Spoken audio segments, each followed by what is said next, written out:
Hello, movie fans. Today, I will explain a Thai 2005 drama-comedy film called The Tin Mine. Let's jump to the explanation. In the opening scene, Archon, Pijaya Vachajitpan, gets dismissed from Bangkok's Chulalongkorn University in his sophomore year.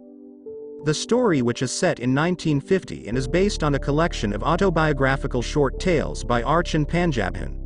Supposedly, he has a job waiting for him in southern Thailand, so he is sent there immediately. It's in a far-off, mountainous jungle that doesn't even rate a spot on the map, where there is nothing but engulfing crimson muck and apparently never-ending heavy downpours. In possession of a letter of reference, Archon enters the mining company's headquarters only to be informed that there are no open positions. The youngster is prompted to enter the offices by a commanding voice. Nevertheless, Archon is questioned about doing physical labor by Sam, Anthony Howard Gould, the company's superintendent and a stern Australian veteran of the Death Railway. Sam's feet are the first thing you see when you walk into the room. Sam is speaking in English while displaying this obnoxious visual. Sam then lowers his voice and transforms to a Thai accent that he speaks with ease. His employees are a part of him. In the event that Archon responds in the positive, he is hired. Sam called the office boy and told him he could take him his way. Even better, he is given his own house, which has a resident ghost who is a pregnant lady whose husband abandoned her to die on her own. The office boy also tells him the lights are shut down at 11 p.m. In the evening, Archon was ill-affected by the mosquito. Suddenly he woke up and saw the time by match lamp. The next morning, he was doing hard work, but he was still so weak. Archon is mocked as a Bangkok boy, who is unfit for hard labor by everyone, including the lowest Malaysian laborers and John, the muscular head of the mining team. After that, he cooked rice, but his cooking was not so good. So, he got angry. He kicked the rice pot, and it went on to hurt an old man's hand, who was Grandpa Diang. He said to Grandpa in the evening that he came here to save money and then wanted to get married. He sees his girlfriend's photo at Grandpa. Grandpa tells him a sad love story. In the next morning, he wakes up and goes to the office. When he cleaned the iron wheel, he was waiting for the office boy.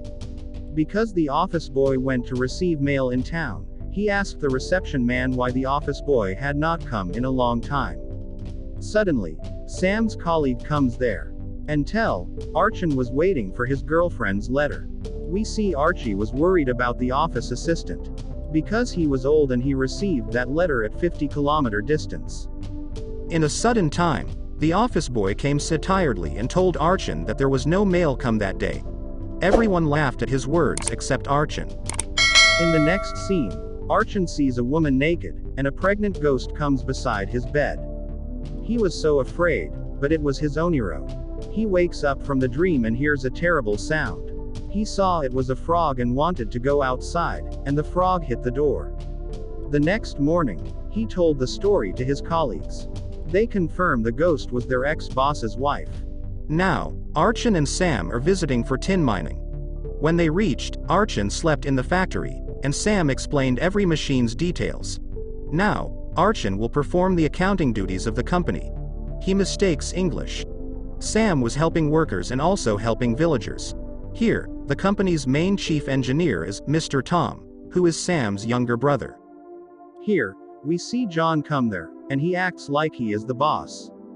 He ordered workers without any reason, like why workers did not wear shirts. It's a reason. John was drinking more than anyone. At noon, he orders everyone to stand outside in the sunlight. Everyone was to sweat but couldn't say anything to him. He started like he was so crazy. In the next scene we see Archon go to a shop where he is dunked and chilling with villagers. They are quarreling themselves. At last, they start fighting in the canteen. They broke all the canteen's furniture. Also, the canteen looks like a casino. Here, the casino's club boss was the main shopkeeper. He shows many games for bet. Afterwards, we see John locked a toilet, where Sam's colleague is inside the bathroom. When he broke the door and saw Archon was standing there, he thought Archon did it. So, he ordered him to meet him in the office. Sam tells Archon that he needs to catch the thief who has stolen the product in the mine. It was a test for Archon. At midnight, Archon sees his sinner engineer, and Tony is also involved in this matter. Tong tells him they have just come to everyone in Thailand, so there is no big matter to earning in the wrong way. Archie told them it was an illegal business. The next morning, he was ready to leave the place. But Sam sees and tells him it was a test for his character. Archon understood, and everybody was so happy to see his behavior and proud of him. He quickly earns the company's trust and settles in as a surveyor, contributing greatly to the operation. It was now introducing the people who were promoted by the company. Grandpa was so proud because he was Sam's soldier. Now Archon was doing hard work. Archon was missing his girlfriend in the new year. So he saw his picture and imagined what he had done with his girlfriend the previous year. The office boy came the next day from the town and told Archon that no mail had come for him that day. He was very upset. After he shares his lunch with Grandpa, he tells him the soup is so cold that he cannot feel any taste. On a rainy day, Kai carries Sam on his shoulder, and they cross the river. The mining team also includes Kai Santaya Chitmani, a large, curly-headed oaf who continually makes a fool of himself but ends up being Archon's greatest buddy and helper. Archon was so confused to see Kai's madness. The umbrella was for the camera, but he was opening the umbrella for him. Kai was a coconut lay for Archon, and he always helped him with Archon's work. They are measuring the land for a new company. But suddenly, the landowner comes there with a knife and makes them run. Archon tells Sam everything that happened there. Sam was suggested to take his gun and scare the landlord. After that, they go there the next morning, and Archon shoots the landowner. But the bullet does not come out. The landowner was so happy because he thought his locket was saving him. He takes the locket from the landowner and shoots in the sky. Now, the landowner was afraid. In the next scene we see Kai request the driver to ride his boss's car. But the driver did not listen to his word. They found a way, and they entered Kai in the car's box. So that they can fulfill Kai's heart's desires, Sam catches them and tells Kai if he asks him, he can fulfill his heart's desires. But nobody seemed to care. The two greatest drunks of all are Sam and John, the bosses, who demand that their staff join them for all-night binges that include singing and dancing to the American country song, "You Are My Sunshine," a significant refrain in the lavish music. If there is any money left over after paying for alcohol, it is lost on ridiculous bets like how many seeds there are in a durian, how many lines there are on mangosteen, or if the kid of a miner's wife would be stillborn. Heartbreak is included in the movie. While working at the mine for the first 2 years, Archon's girlfriend sent him very few letters, save for a wedding invitation, much to the annoyance of the company clerk who had to ride his bicycle 100 kilometers to retrieve the mail. When he sees the card, he loses his mind. Grandpa tells him to burn the wedding card. Archon replied that he would never forget her. Grandpa convinces him, and he burns the wedding card. Grandpa saw he wrote something on the wall, which was so heartbreaking. He forgets everything about his girlfriend, and start working. A few days later, he got his salary, but the shopkeeper came and took some of the man's salary, including him. Because he drinks but doesn't pay the bill, he becomes an alcoholic man. Also, we see that Sam was also sharing a drink with him. Sam learned a sad song. Now Sam, John and Archon were dancing together in Sam's house.